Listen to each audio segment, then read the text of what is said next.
안녕하세요. 책 읽어주는 에셀 강미경입니다. 서울 중계동 하나로 교회 유정옥 사모님은 태산 같은 문제를 만날 때마다 기도하면 하나님의 기발한 해결책을 경험하셨다고 합니다. 울고 있는 사람과 함께 울 수 있어서 행복하다. 그리고 말하지 않아도 들리는 소리 두 권을 통해서 그 신나는 이야기 한번 들어보세요. 동네 목욕탕에 가면 항상 교만하고 떠들썩한 여자가 있었다. 마사지하는 아줌마는 시녀처럼 그녀의 비위를 맞추고 있다. 조금만 마음에 안 맞으면 제대로 못해? 하고 목욕탕이 떠나가도록 소리를 지른다. 안하무인인 이 여자를 향해 나는 너 나한테 딱 걸렸어. 속으로 선전포고를 하며 전도하러 목욕탕에 갔다.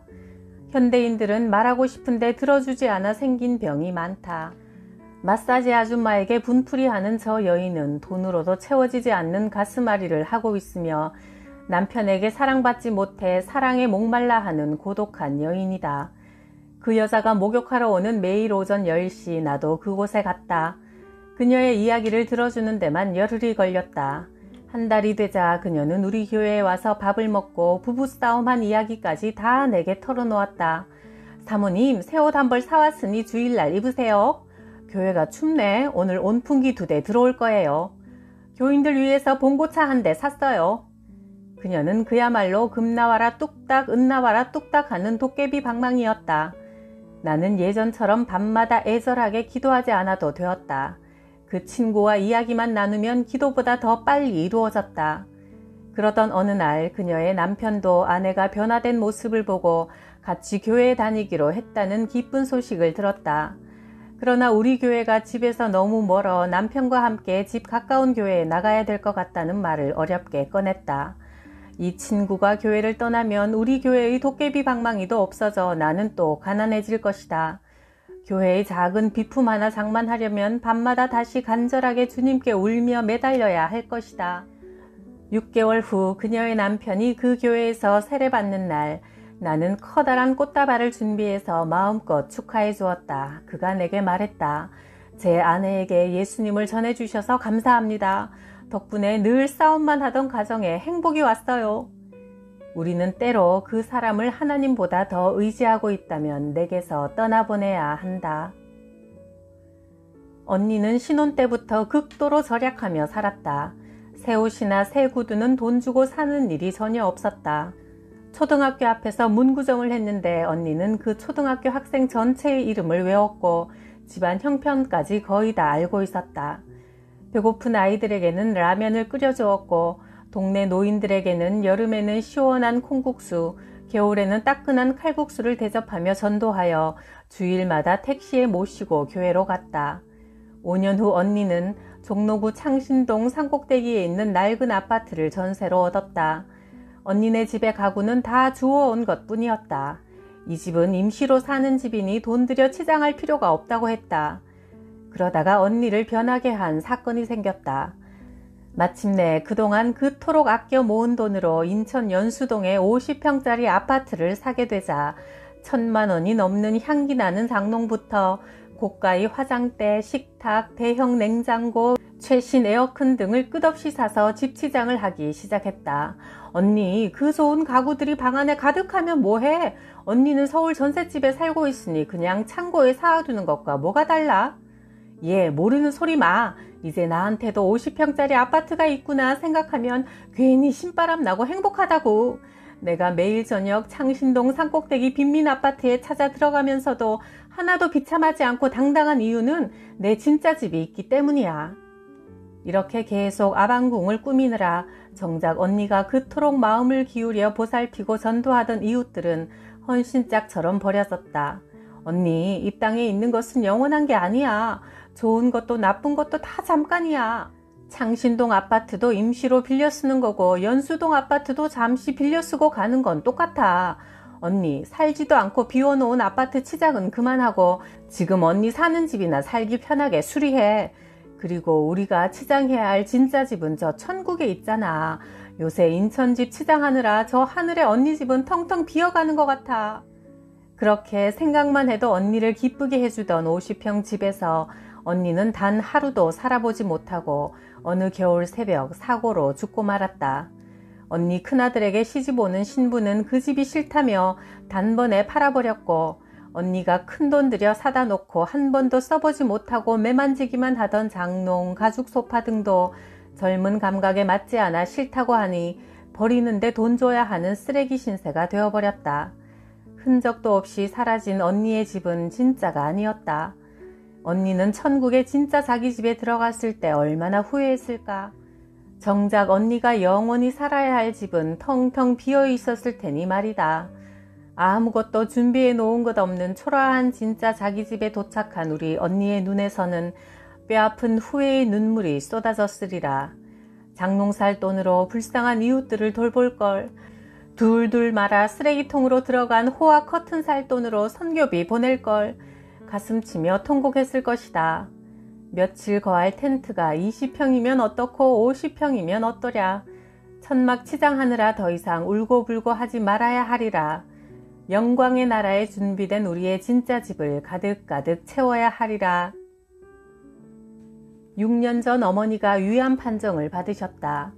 내가 초등학교 때 어머니는 새벽마다 나를 깨워 새벽 기도에 데리고 다니셨다. 엄마, 언니가 셋이나 있는데 왜 가장 어린 나를 새벽에 잠도 못 자게 깨우는 거예요? 너는 앞으로 주의 종이 되어 매일 새벽 기도를 해야 하기 때문이야. 난 목사는 너무 가난해서 되기 싫어요. 우리 교회 사모님도 부엌에서 남몰래 우시는 걸 많이 봤어요. 내가 예수 안 믿는 종갓집 맏며느리로 시집가던 날 어머니는 이렇게 말씀하셨다.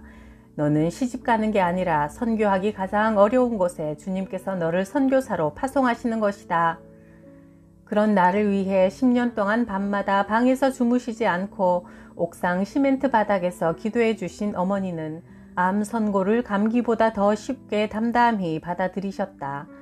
암인가 보구나. 천국 가면 그리운 네 할아버지 할머니, 2년 전에 돌아가신 네 아버지, 내 앞서 보내고 늘 그리워하던 내 아들, 딸도 다 만나니 얼마나 좋으냐. 그런데 암 선고를 받은 지 한 달쯤 되었을 때 병색이 완연했던 어머니 얼굴에 생기가 돌았다. 어머니는 새벽 예배에 가셔서 이렇게 기도하셨단다. 주님, 이제라도 저를 부르시면 즐겁게 주님께 가겠습니다. 일평생 믿음을 지키게 해주셨으니 저는 더 이상 여한이 없습니다. 그러나 나를 보는 자식들이 힘들지 않게 그저 고통만 없게 해주십시오. 이 기도를 드리는데 갑자기 뜨거운 인두로 가슴을 지지는 것 같더란다.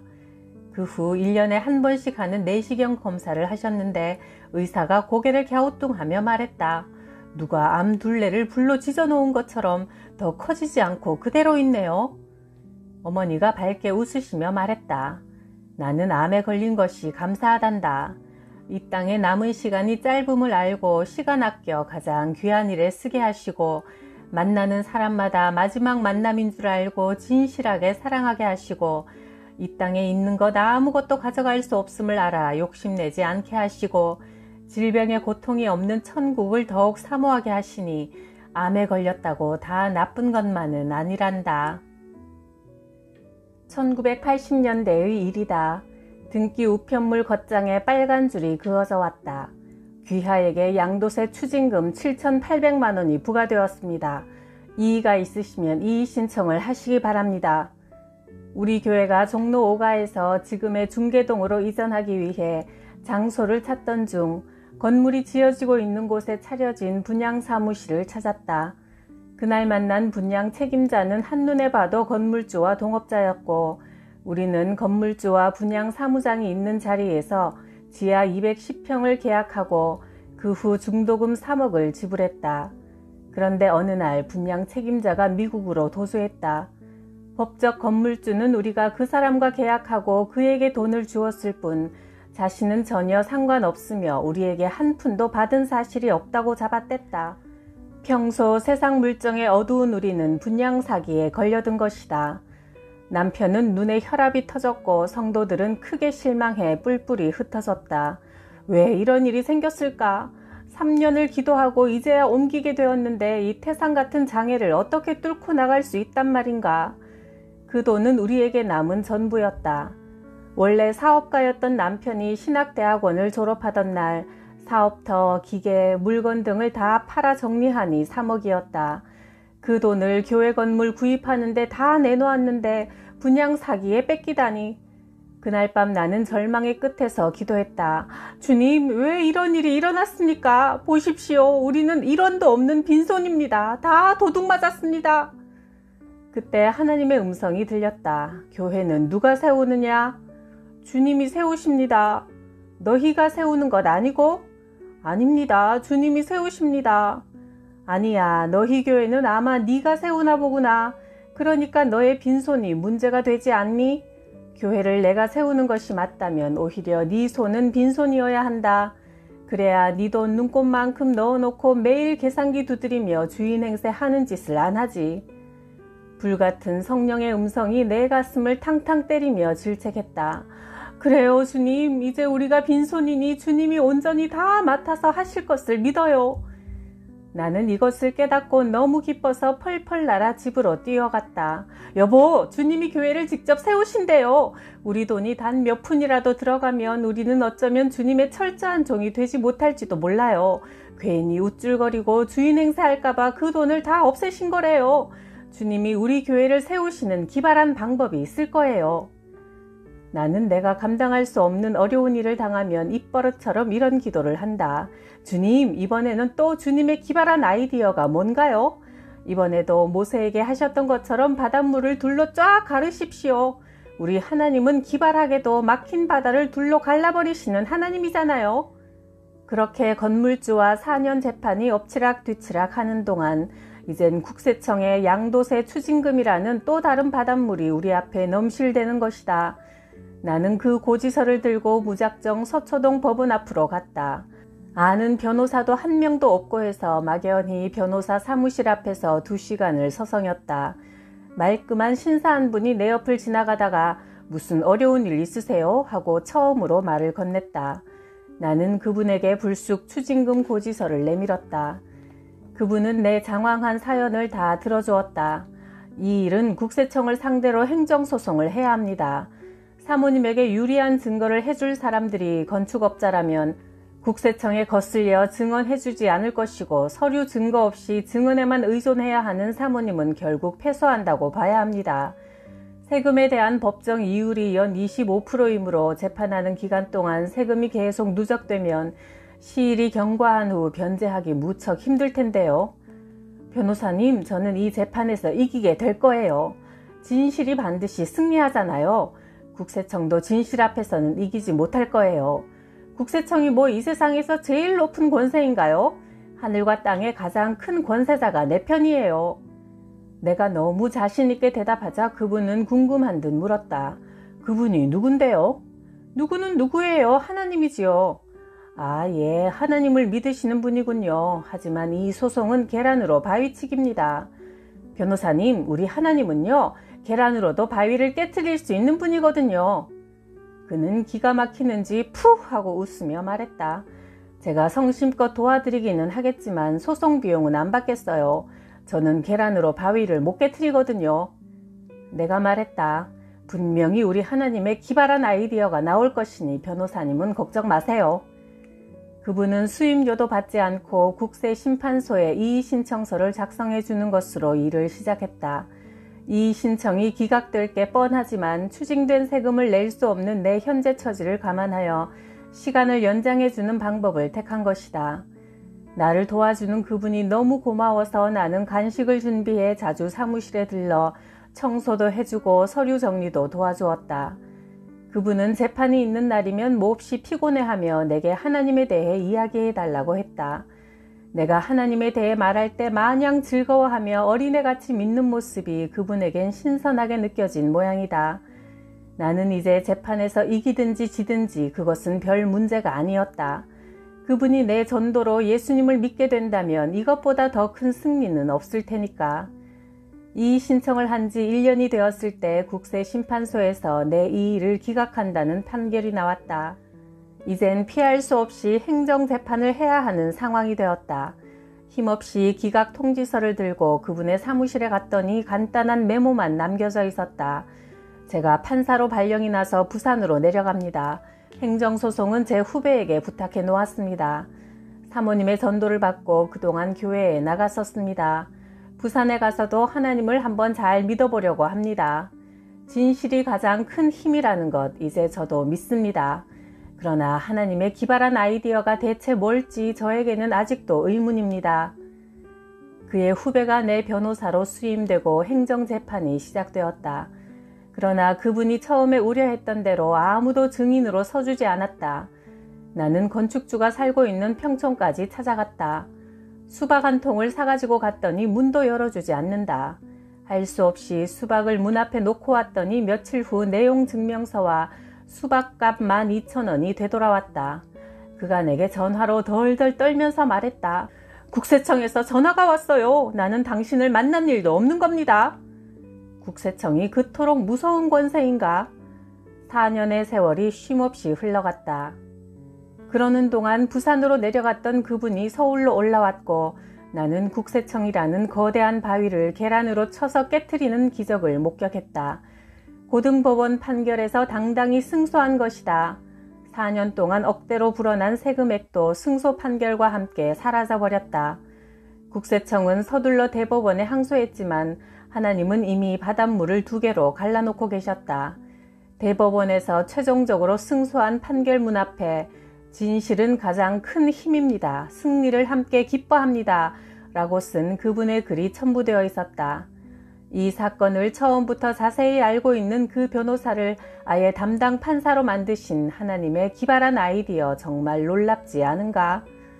하나님은 이 분양 사기 사건에 또 한 번 기발한 기적을 베푸셨다. 우리 교회가 분양받은 중계동 건물이 지어지는 동안 우리 교인들은 저녁마다 직장에서 퇴근 후 석 달 동안 건물 주위를 빙빙 돌며 기도했다. 건물이 거의 완공되었을 때 여느 때와 같이 건물을 돌던 우리는 우리가 분양받은 지하가 둘로 나뉘어져 있는 것을 발견하고 깜짝 놀랐다. 오늘 무조건 그 건물로 이사가야 한다는 마음이 들었다. 그날은 1991년 7월 18일로 마침 장마철이라 장대비가 계속 쏟아졌다. 우리는 그날 밤 이삿짐 전체를 싣고 중계동으로 떠났다. 우리 교회가 있는 종로 5가는 서대문 안 지역이라 밤 12시 이전에는 5톤 트럭이 들어올 수 없다고 하여 우리는 할 수 없이 자정에 이사를 가야 했다. 5톤 트럭 10대의 이삿짐을 싣고 밤 1시경 중계동에 도착했다. 그런데 마치 우리가 이사 오는 것을 환영이라도 하듯 건물 전체에 불이 환하게 켜져 있고 문도 활짝 열려 있었다. 우리는 50톤 이삿짐을 넓은 210평에 마음껏 늘어놓았다. 다음날 아침 6시 우리와 재판 중인 건축주가 헐레벌떡 달려와 난리를 쳤다. 알고 보니 우리가 이사한 7월 18일은 그 건물의 준공검사가 끝난 날이었고 건축주는 이튿날 아침 9시만 되면 다른 사람 이름으로 건물 등기를 넘기려고 모든 서류를 완비해 놓았다. 이 밤만 잘 지나가면 건물 명의가 다른 사람 이름으로 바뀌어 우리는 누구와 재판을 해야 할지도 모르게 만들려고 음모를 꾸며놓고 그 밤에 경비원 10명을 사서 그 건물을 지키게 했다. 그런데 사설 경비원들은 하루 종일 장맛비가 내린 데다 밤 12시가 되어도 아무 일이 없으니 불을 환하게 켜놓고 술을 마시다가 2층에 가서 쿨쿨 잠이 든 것이다. 건축주는 얼굴이 새파랗게 질려서 내게 말했다. 내가 검찰이며 법원, 웬만한 윗분들은 다 알고 지내는데 어제 준공검사 끝난 것을 도대체 누가 가르쳐 주었습니까? 아무도 모르게 한 일인데 어떻게 알고 이 많은 물건을 들여놓았단 말이오? 도대체 당신 뒤에 누가 있는 겁니까? 나는 대답했다. 예, 제 뒤에 계신 분은 검사 중에 검사요, 변호사 중에 변호사요, 판사 중에 판사이신 큰 권세를 가진 분이지요. 그럼 청와대? 하며 눈이 휘둥그레진 건축주는 제 스스로 우리 교회와 맞붙은 고소를 단번에 취하했다. 우리 하나로 교회는 그날부터 22년이 지난 지금도 든든한 하나님의 백을 힘입어 죽어가는 영혼을 살리는 생명의 성으로 그곳에 우뚝 서 있다.